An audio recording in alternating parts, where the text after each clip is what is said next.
Hey there, Baxter from Dossers, lead singer. And I'm Luke, rhythm guitar. Thank you very much for joining me in the studio. Thank you for having us. It's a lovely little spot, this. You made out like it was some like tiny little thing. It's lovely. Fancy. Gorgeous little room. It's a little bit small when you're like trying to perform and stuff in it, but...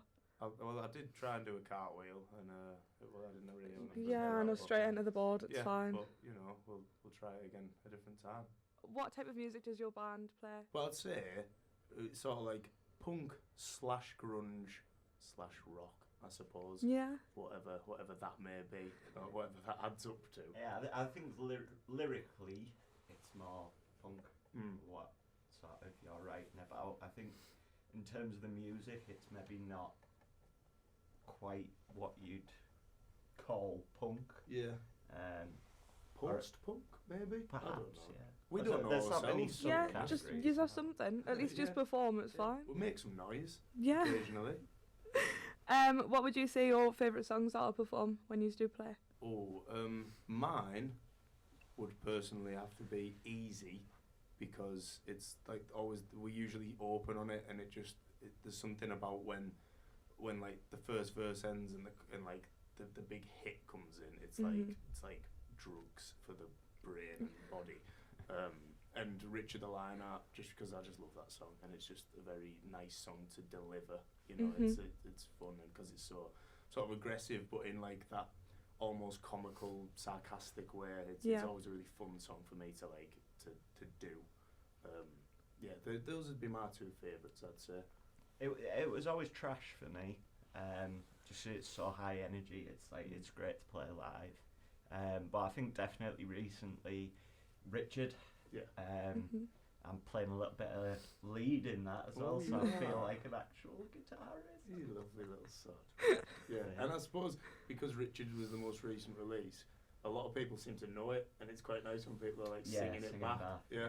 That's always a nice feeling. It's like, oh, people actually know the song. Yeah. Amazing. Would you say that's what you want majority of like fans to take away from your music? Is that like everything's very like high energy, or do you have like any messages within your songs? I mean, I think the vast majority of our songs, because of sort of the stuff we write about, it's like there's always a sort of a message in there, and it's up to interpretation about how deep you take the message. You know what I mean? Like, so I'd never want to like say like, oh, this song is about this. It's sort of like you decide what it's about. But yeah, definitely like when we're performing live and stuff, it's like I just want people to have a good time, enjoy it, and feel sort of connected.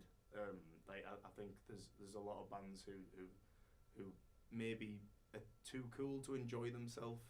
I'm not putting anyone down or anything, but whereas I like the idea of just full energy, enjoy it, have a good time, and I think that quite often the audience sort of resonate with that and feel that as well, and that's what we want. We just want people to walk away and go, whether they think we're good or not, like, oh, that was good, wasn't it? That was fun. Yeah. Do you know what I mean? Like that's sort of the energy for it. Yeah, you just want people to have like a good time more than anything. Absolutely.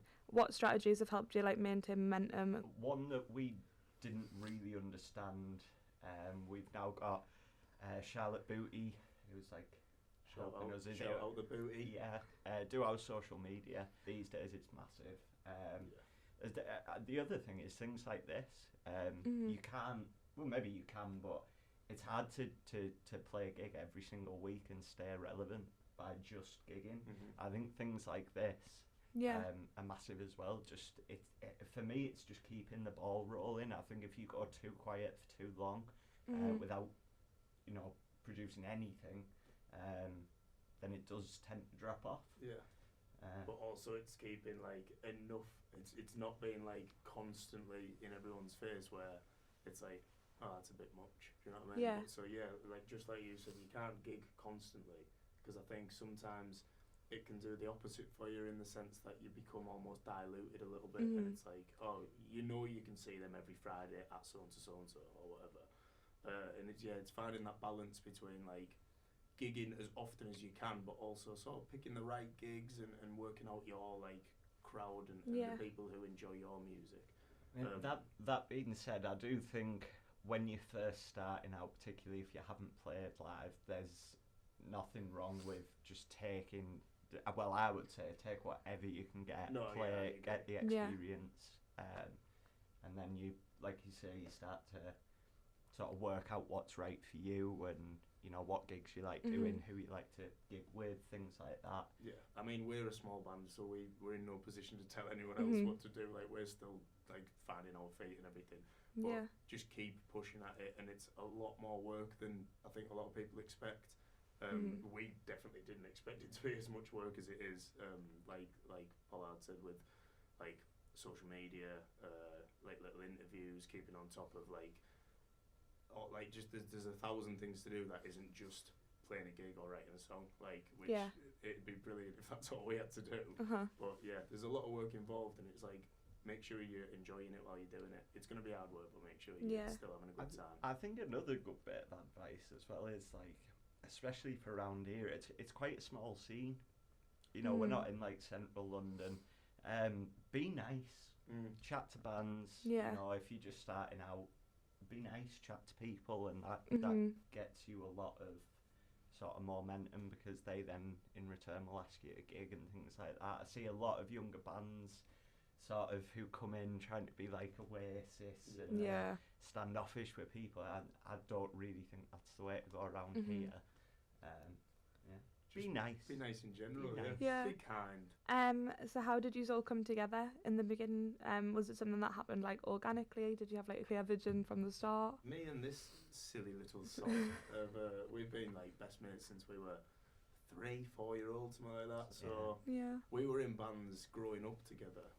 When we were like 13, I think was like the first band, when it split second. Yeah, as cringy as it sounded, I think I'd watched School of Rock for the first time, and I went into school the next day, and I was like, "Come on, we're gonna start a band." You know, none of us could play an instrument, and it was terrible. But you know, it's good experience doing it when you're a kid. Yeah.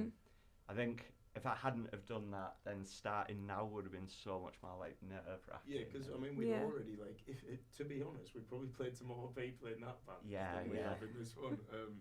So that was like a good stepping stone, like to really get you into it. So yeah, we'd been in bands as like sort of young kids, and then as we got older, it just sort of happened one day, didn't it? You rang me and you were like, "What you doing?" And I was like, "Absolutely nothing." You were like, "Come round, man, we're going to start music. Just going to start doing music again." And I went, "All right." And then we went round and we just started messing about.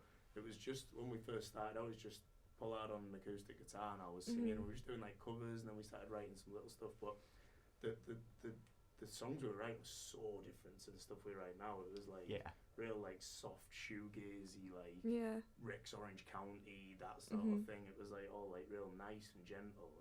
And we like did a few open mic nights and daft little gigs and stuff, didn't we? And then we were just like, this isn't us at all, is it? That's quite interesting, that, because we did these open mics, and that was back when my friend he used to drink, and I'd noticed that if we were on later and he got a bit drunker, and we used to do some covers by like Jimi Hendrix, people like that, and he'd like, as he got drunker, he'd start to like shout and growl them, and I sort of went, wow, like, you know, that's it. So then we moved away from that and started getting a band together, and we sort of went from there based off those few drunken open mics where he did this thing, and I went, oh, we can do something. The one positive that alcohol has created in my life. And then that was it. From there, we were like totally set on like, right, we need a band, we need to get some people together, blah blah blah. We got Elliot in like almost immediately because he was part of my partner's band comparison. So like that was a really easy, like, oh yeah, do you want to be in a band? Yeah, sound right, wicked. Right? There's 3 of us, and then we had like, and then from there we probably messed about for like a year with loads of different people joining and leaving and different stuff and blah blah blah. And then, like, drummers are hard. Yeah. If your drummer's not up to scratch, you've got no chance. Or if you don't gel with them particularly, you know, stuff like that. And it well, was like, it just took ages for us to find like the right lineup as such. And I'm not saying that any of the people who were in the band at any given time were bad or anything, but it was just like, never felt right, did it? Never felt quite proper. And then when Mark and Katie joined, it was like, oh, this is it. Like, like this is the lineup. Everything works. We all get along really well. We're like a little family and that, and it's wicked now. And it's like, right, wicked. here we go. And then from there, like, you know, you've probably seen the progression yourself and stuff. And yeah, but that was sort of, it all formed from me and him being little kids, and then here we are now. Still trying all that. Still little kids, it's fine. Still not that good at music, but we're doing alright. So how did the first song, obviously you were on about how when you first started out it was very like Rex Orange County vibes and everything. How did that like first song that you perhaps wrote back then compare to the songs that you typically write now? When we first started out, I always played drums, see, so when we did start back up and we got older, I was sort of learning guitar as we were doing it, so I found it easier when I was learning to play like nice rung out chords as opposed to really fast punk rock stuff. So comparing that to where we are now, I think that was me and him in a room just coming out with whatever we came out with. I think once you start to throw other people in and it turns from a duo to a band, that's when you start to find your sound, because you've got other people with other influences. Yeah, and I think they almost give you the free rein to be like, oh, well, have we tried this? Because me and you sort of wrote those first couple, and because they sounded that way, we almost got stuck in that rut where it was like, oh, this is our sound. Yeah. We hadn't really explored anything else. We'd just gone, oh, yeah, that sounds really nice. Oh, I can sing this. And then it was like, you know, like you say, the others joined. Elliot, he's like a massive like rock fan, glam rock and that. He loves anything like Motley Crue and stuff, doesn't he? So he came in, he was like, oh no, and all this, and it was like, oh, hang about, yeah, this works. For example, the first song, 23, that was like this like really nice little love song, sort of based on my partner now, I won't lie.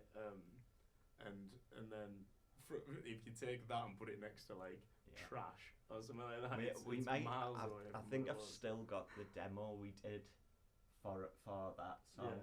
Yeah. One day we might have to put a little teaser of that and just so people 100%. Can see. But imagine if everyone liked it more. No, go back to that. Oh no, I've shredded my voice too much to sing like that anymore. But yeah. So there's a massive difference between the stuff we started writing to the stuff we write now. Yeah. And then in like 3-4 years' time, we might write something totally different. Who knows? Yeah. I mean, I think that's the beauty of music. Even now, like, I can say what we're working on, can't we? We're working on some new stuff. Yeah. I think we can say that. So, I mean, it's changed massively. Again, we've gone from starting out with like just some guitars with some guitar tones, sort of basic rock setup, and now we're starting to experiment with other instruments and a lot more electronic stuff. So I think when this new stuff comes out, people are going to be quite like, oh, fair enough. I mean, I hope they go, oh, this is amazing, and they don't go, what a lot of shite this is. Why have they done that? We've tried to keep our sound, but we've just and I think we've done changed up a little bit. Definitely. I think we've done a good job of it though. I think it's still Dossers, definitely. It's just a sort of more evolved. More. That was the word I was looking for there. Thank you. Yeah, like a more evolved version. And, I'm really excited for everyone to hear the new stuff. I can't really say too much on it because we're sort of unsure ourselves, but it's all very much a go. It's just working out the logistics of when everyone will be able to hear it. Yeah, and keep it like a little bit mysterious. So keep people listening. So how would you say that energy of like a crowd perfects your performance? If the audience is feeling it and giving you back the energy you're giving them, it's just so much easier to let everything out and have a good time, and it's like all reciprocated, and it's that's one of my favourite feelings about being in a band all together, is like when you're playing, you see people genuinely enjoying what you're doing and getting involved. It's like this euphoric feeling where it's like, oh man, this is something's happening here, do you know? You know, not every gig you play, the crowd aren't going to react how you perhaps want them to. But I think if you go out and think, oh, there's not many people here that don't look very lively, and you don't put that 100% in, like, it can really ruin it. Oh, because it is high energy music. Yeah. And I think even if there's one person in the room, you know, he'd still be out in the crowd, running around, and you know, you've got to keep that thing. But obviously, when you have the crowd coming back to you, like for me, it's the best feeling in the world. When you've got people dancing and singing along and stuff, like there's no better feeling. You should always give it 100% every gig, no matter where it is, no matter who it's in front of. Because if not, you're not being true to yourself then. And you let the music down. We write this music with emotion and feeling and energy when it's written. So if we're not performing it that way, then we've lied to ourselves, we're being fake. One thing I love is when we do have a crowd that maybe don't know us or don't quite know what to expect, and you know, maybe they are a bit more stationary, and then he goes out and he's shouting at them really, and it for me that's great. You know, it's gonna stick in your head. Yeah, 100%. You know, if you've seen this band you haven't seen before, and there's a ginger lad who's come out with a microphone and he's, you know, shouting at you, you know, it sticks in your head. And I think as soon as you stop doing that, you lose that edge. Yeah, definitely. You know? And it's like, I'm not the first person in the world to wear a skirt and go into a crowd. Yeah. But you know, and it's not like some, like, oh, that's their niche, they go out in. But it's like, without all of that stuff, then we're not dossers, because that's the stuff we do, and that's what we enjoy doing, and that's how we connect with our audience. As we go out and we get right next to them and sort of accidentally spit on a few of them when you say this stuff. But you know what I mean? So I think it's just all about giving it 100% every time. What was the turning point, would you say, that you realised that like the band had more of a potential than just being like a group of friends performing music? For me, it was definitely when we found sort of the lineup we've got now. Like Baxter said earlier, you maybe you don't realise when you're starting out how much time you've got to spend, usually in a really small room like this with these people. So, you know, if it doesn't gel and you don't get on, then it becomes a chore. So for me, that was when I really started to think, like, do you know what, we could get somewhere here with this group of people and with, you know, their skills and absolutely. things. You're going to bicker. You are going to bicker, but it's all about whether that bickering is because of passion or because of disdain. If you don't like each other, it's not going to last 5 minutes, because you can't get up on a stage and give it 100% and blah blah blah with a group of people that you don't really like. It's just never going to work. So I'd 100% agree. When we found the lineup we have now, the 5 of us, it's like you finally go, oh, we've got a team. Like it's a proper team now. So the next section I'm going to move on to is just like the future for the band, basically.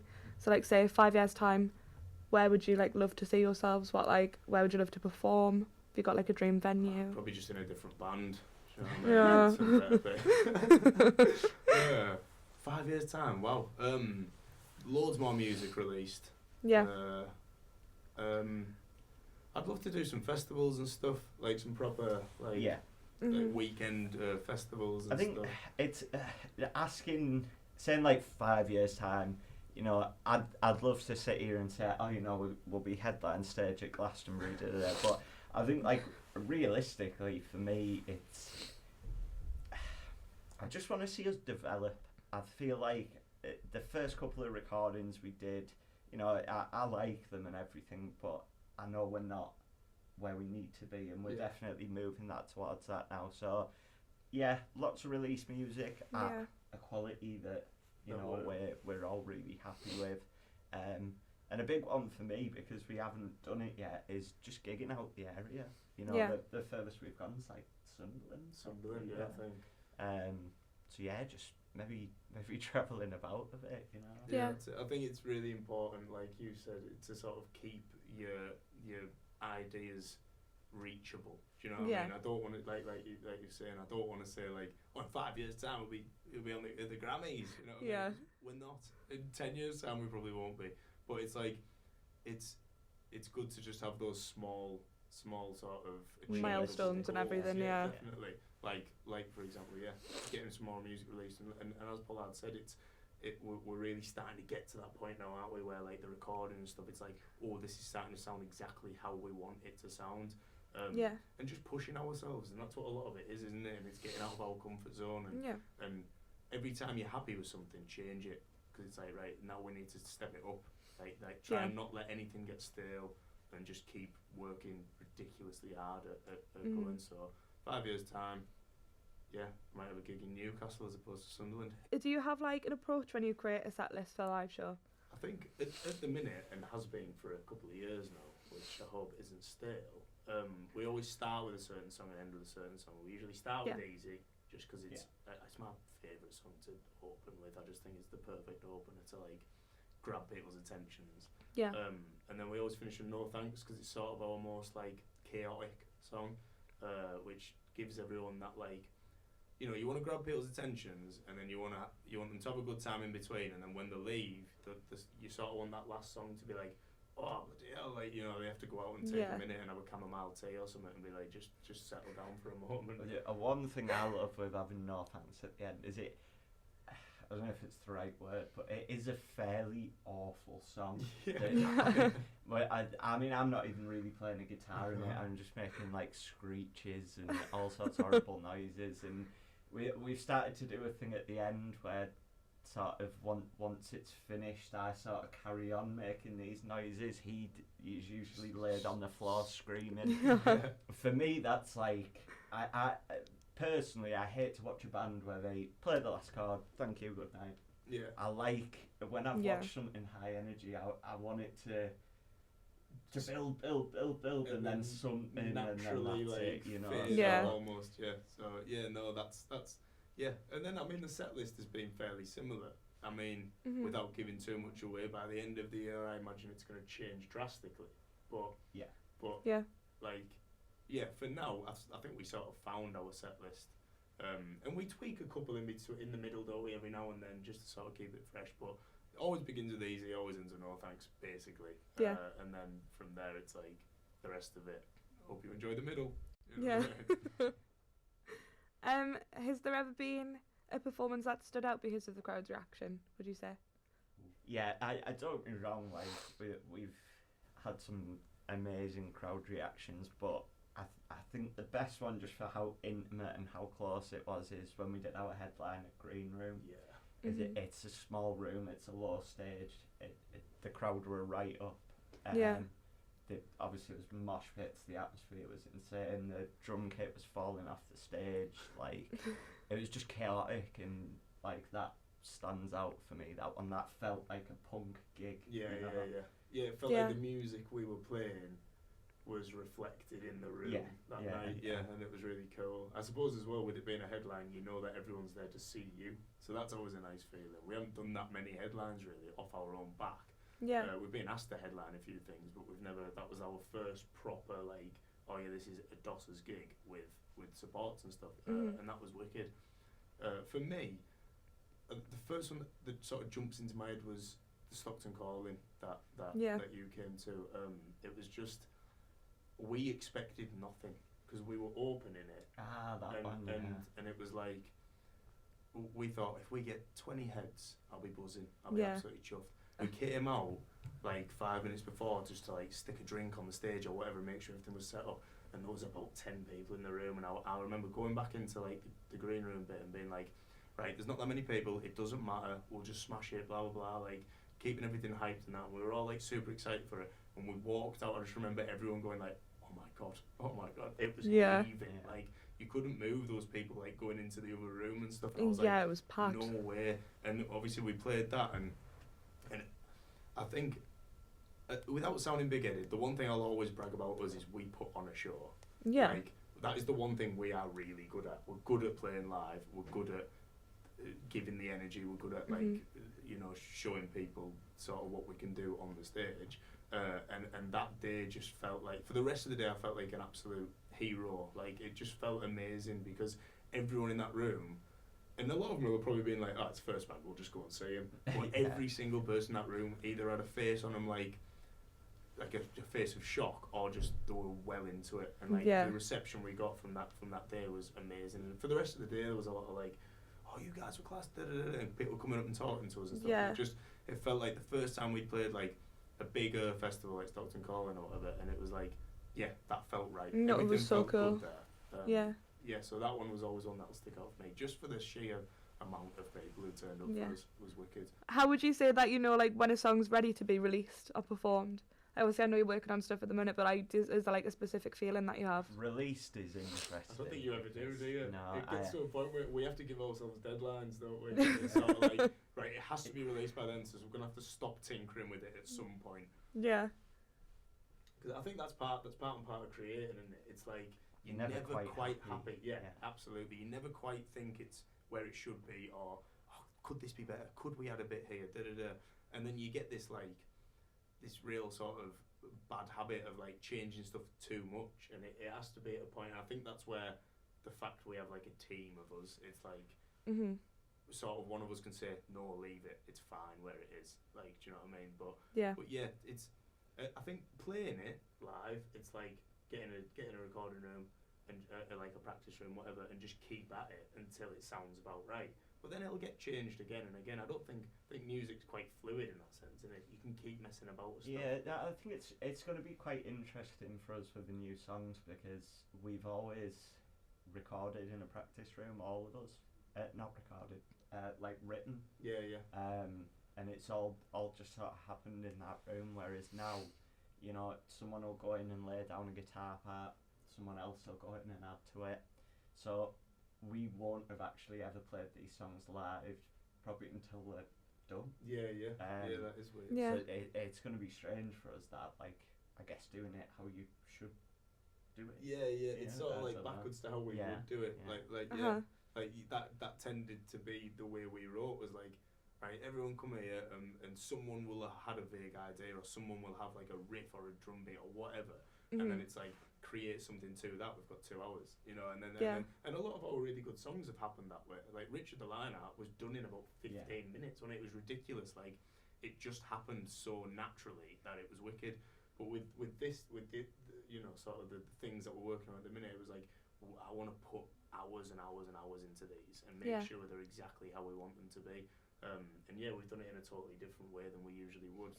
Again, stepping out of our comfort zone. A lot of our older songs, when we came to record them, we're so used to how we play them live, and that doesn't necessarily work. I know there's a couple of songs we've tried recently to start recording, and we just sort of went, no.